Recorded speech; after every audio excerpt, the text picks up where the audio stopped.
For Creamer Media's Polity, I'm Sane Dlamini. Alida and Chris Whitfield discusses their book titled Paper Tiger, Iqbal Survé and the Downfall of Independent Newspapers.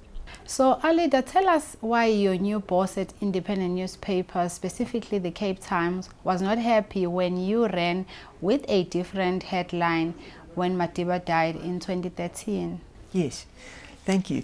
Well, we had spent the day, all the senior staff of the newspapers in the Western Cape had spent the day with him at a lekgotla at a hotel in Claremont. And during the day I'd left the Cape Times in the hands of one of the assistant editors, Tony Weaver. And the plan to run the front page lead was, a report, a long-awaited report by the Public Protector, Mandla Mandela, on a fish monitoring contract. Which had been improperly awarded. She found that the fish monitoring contract had been improperly awarded to one of Iqbal Survé's companies. And that was an obvious lead for the Cape Times. The Cape Times is a coastal city, everybody's interested in fishing, so this is the lead that we chose to go with that day. And so during the lekgotla, our staff at the Cape Times put this front page together, and that was the front page of the Cape Times first edition.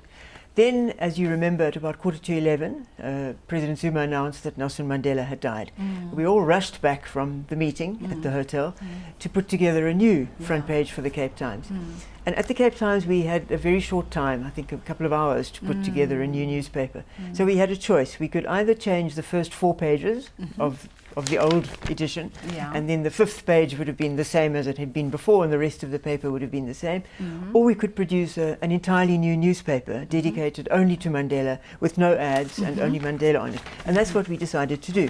So this is the front page that we used. It had been prepared in advance. It contains all the elements of the front page of a newspaper: the masthead, the date, even the barcode, and then just Mandela's face and the dates of his life. And then inside we had the news that had come through that night of his death, a timeline of his life, an editorial, and on the back page we had tributes by Thabo Mbeki and F.W. de Klerk. And this was wrapped around the first edition of the Cape Times, so that readers who got the second edition would have got this. Okay. But it's not something that found favour with the new owner. He felt we should have changed the front page and removed the story about the fish monitoring contract entirely from the newspaper. So for those who might not know the story, can you briefly share what was the story about? The story found that one of his companies had improperly been awarded a contract. Now the Public Protector, of course, it's not her brief to look into sort of corporate malfeasance. She looks at what the state does. So she found that the Department of Agriculture and Fisheries had improperly awarded a contract. She didn't find improper behavior on the part of the company, but the implication was that something had gone very badly wrong, and she even recommended that the president might consider criminal prosecution. So it was clearly not a story that was favorable to the new owner and his companies. Can you tell us how you felt when the news broke that you were no longer going to be the editor at independent newspapers? It was a great shock. I was called into a meeting the next day, and I had no idea what was going to happen. And he told me that he was not at all satisfied with the coverage of Madiba's death. And he told me, as of now, you are no longer editor of the Cape Times. And I wasn't allowed to go back to my office, not even to collect my stuff. That was a Friday, and since then I have not been back to the Cape Times office. It must have been hard to avoid all the calls from the journalists when you were no longer the editor, who wanted directions from you. Can you tell us about that time? Fortunately, Chris Whitfield was there, and he could step in immediately as editor. And fortunately, the Cape Times has a very, very dedicated, very committed team, and we had done a lot of preparation. Of course, everybody had prepared for the sad day when Madiba would pass away. So we had done a lot of work, and everybody, however shocked they were, they just buckled down and produced some very, very good newspapers. Can you tell us about the letter that you wrote in response to Chris Howard's letter that was on economic tough conditions? Yes, so I've written more than one letter. The first letters that I wrote were before Iqbal Survé took over. I don't know if those are the ones that you are referring to. Yes. So at that time, Independent Newspapers was owned by Irish investors based in Dublin. And as you know, I think we could say they looted the South African company. The profits were taken back to Ireland, paid in dividends to the Irish shareholders. At the beginning, they did invest in our newspapers, but as the years went by, they spent less and less money, and in fact they took more and more money out. And as a result, our newsroom shrank, and the Cape Times became a shadow of its former self. The newsroom was much smaller. There were fewer sub-editors. There were fewer photographers. There was less of everything, and we were battling to produce the sort of newspaper that Cape Town needs. So I wrote then to the chief executive at the time, Tony Howard, suggesting that this should. That it was a serious problem and that something should be done. When he didn't reply, when Iqbal Survé bought the company, I sent a copy of the same letter to say, we hope that things will change now, because we were quite optimistic actually at the beginning. You know, he had made all sorts of promises about reinvesting profits and editorial independence and investment in digital. We had a very poor digital presence. So we were quite optimistic that he might do those things. So I sent him that letter to say, this is the situation at the Cape Times. We're encouraged by your remarks and we hope things will finally change. After all what has happened, how would you describe him now? How would I describe him now? I've been very disappointed that he's used the newspapers as his personal vehicle for his personal corporate and political interests. And there has been no respect for editorial independence, and as a result the newspapers I don't think that they are serving the people of South Africa as they should. Did you feel in any way that what happened was a letdown to the journalists who were looking up to you? When I was fired? Yes. I think it was a great shock to everyone. I don't think anyone saw it coming. And to do something like that, to make such an important change in the middle of the biggest story that most of those journalists will ever cover in their whole lives. Exactly. It was extremely disruptive. But I think we can be proud of the people who pulled together and produced newspapers nevertheless. And lastly, would you also say that what happened was an indication of how media freedom has been stamped on in the country as a whole? I think it's a particular case what has happened at independent newspapers. I think the damage that has been done to independent newspapers is far worse than has happened elsewhere. The state of our journalism is not at its most glorious moment, but there is a lot of very good journalism around. I think very little of it is in independent newspapers, if any. Lastly, what else will the readers get if they get this copy? Pardon?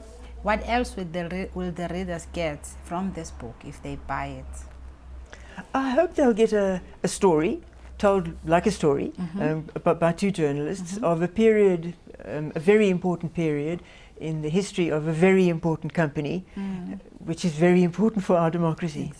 So Chris, you had a meeting with Mr. Survé a few days before the news broke that a leader was dismissed.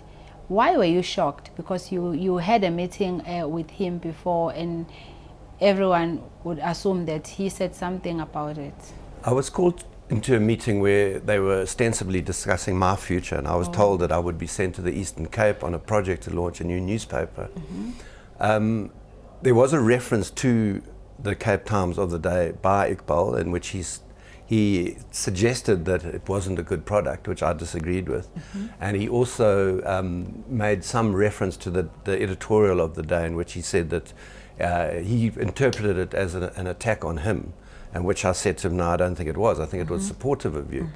So there was no, by the time a leader arrived, there was no indication, to me anyway, that she was about to be fired. But with hindsight, I am convinced now that I was taken into that meeting on the premise of chatting about my future, but actually to have me in the room because I was a leader's line manager. So he wanted to, and subsequently it was announced to the company that I was party to that decision, and which I obviously wasn't. You also received that letter from ENS Africa demanding a front page apology. How did you feel about that? Well, I was astonished. I don't think in my entire career, well, most certainly in my entire career, I never got a letter from the owner threatening to sue his own newspaper. And so I was very, very surprised, and I took it up with the then CEO, and eventually the whole issue went away, but it was an astonishing moment in my career. The changes that were brought in by the new bosses were clearly not in favor of the journalists. Can you tell us about the challenges that came about? Yeah, I think there was a totally new approach to news. There was, I'd been a journalist for many, many years in the tradition that editors were entirely independent and they ran their newspapers as they saw fit. And of course a proprietor can hire and fire an owner, that's their right. But the previous owners, although they were far from saints, they didn't interfere with editorial. But what happened immediately with a new owner, and in this instance where a leader was fired, was an interference with editorial. And of course that has a ripple down effect. The leadership of those newspapers got nervous. Some of them were cowed into just being spokespeople for the proprietor. And that ran down into the staff. It was a period of great uncertainty and unhappiness.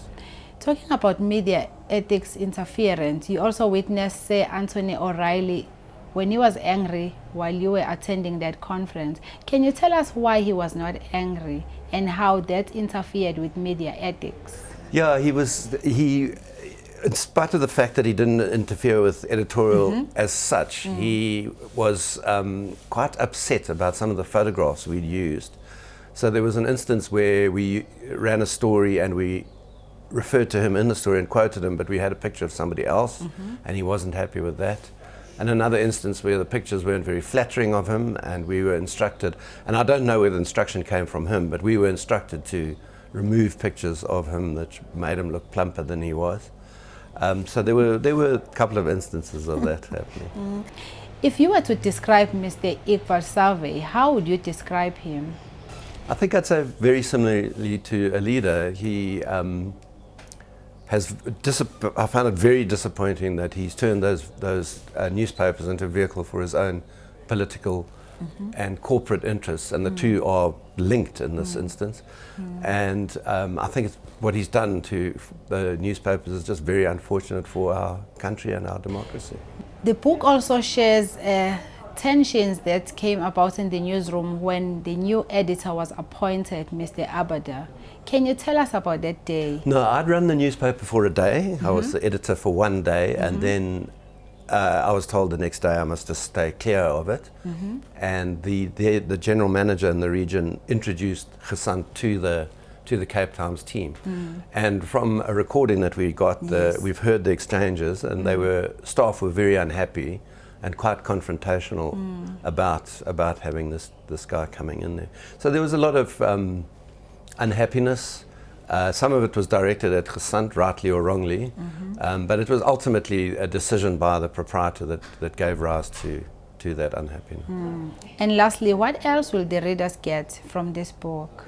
I think it serves a couple of purposes. One is an insight into media and how media operates, but the thread that runs through it for me is the issue of editorial integrity and how proprietors should engage with editors and their staff and give them their freedom to be independent. And as I said earlier, by not doing that, the integrity of the products are undermined, which means that the newspapers aren't serving their purpose. That was Chris and Alida speaking to Crema Media's Polity about their book titled Paper Tiger, Iqbal Survé and the Downfall of Independent Newspapers.